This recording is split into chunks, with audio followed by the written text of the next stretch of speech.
Comment trouver une image libre de droit pour un projet, que ce soit une image ou même une vidéo ou peu importe.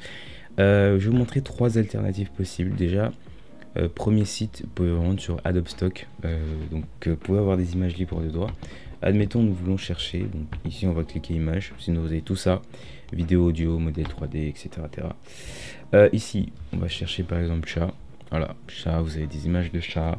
Vous pouvez sélectionner vidéo, pareil, vous aurez des vidéos. Et tout ça, donc c'est libre de droit pour la plupart. Vous avez des versions payantes ou alors vous avez leur filigrane ici. Voilà, tout simplement. Vous pouvez cliquer gratuit ici pour si vous voulez que les trucs gratuits qui s'affichent du coup sans aucun filigrane ou quoi. Mais voilà, c'était la première alternative, Adobe Stock. Voilà.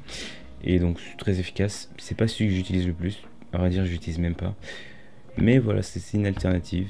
La prochaine, c'est Pexels. Pexels que vous avez peut-être déjà entendu parler de ça. Pexels.com.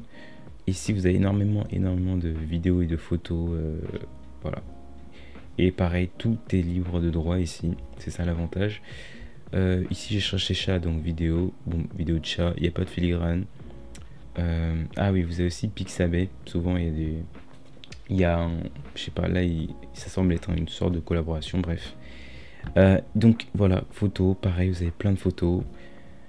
Enfin, le dernier qui est FreePic, que j'apprécie le plus, c'est celui que j'utilise le plus et que je trouve le plus qualitatif au passage. Parce que ici, vous avez un choix encore plus grand. Vous avez des illustrations, vous avez plein de trucs. Bon, et vous avez aussi des illustrations ici, mais je trouve que c'est moins qualitatif à titre personnel. Et ici, vous avez des illustrations, par exemple, ici, comme vous pouvez le voir, des photos, des images. Vous pouvez décrire ici, ou alors simplement sélectionner Ici, vous avez des vecteurs, illustrations, voilà, illustration de chat, photos. Vous sélectionnez le type que vous voulez, vidéo, etc. Et ce que vous pouvez faire, l'avantage de ça, c'est que vous pouvez inclure les trucs générés par IA. Voilà, tout simplement. Ou vous pouvez tout simplement décrire ici ce que vous voulez exactement. Photos, icônes, machin, etc. Et vous avez plein de choix à ce niveau-là.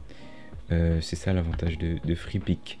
Et vous aviez aussi donc Pixabay, mais bon, je trouve que c'est beaucoup plus limité. Voilà, je trouve que c'est plus limité que les autres là que je vous ai présenté. Après, ils essaient de se diversifier, pardon, et de proposer encore plus de choix. Mais au final, voilà, c'est le même fonctionnement. Quand vous arrivez sur l'accueil, vous avez toujours un truc comme ça. Et vous avez également plein de trucs différents, GIFs, etc. Mais voilà, en tout cas pour les images, moi ce que je préfère c'est FreePic. Parce que vous avez plein de choix différents, illustrations. Et vous avez tout ça pour choisir. Donc si ce tuto vous a plu, n'hésitez pas à liker. Sur ce, à bientôt.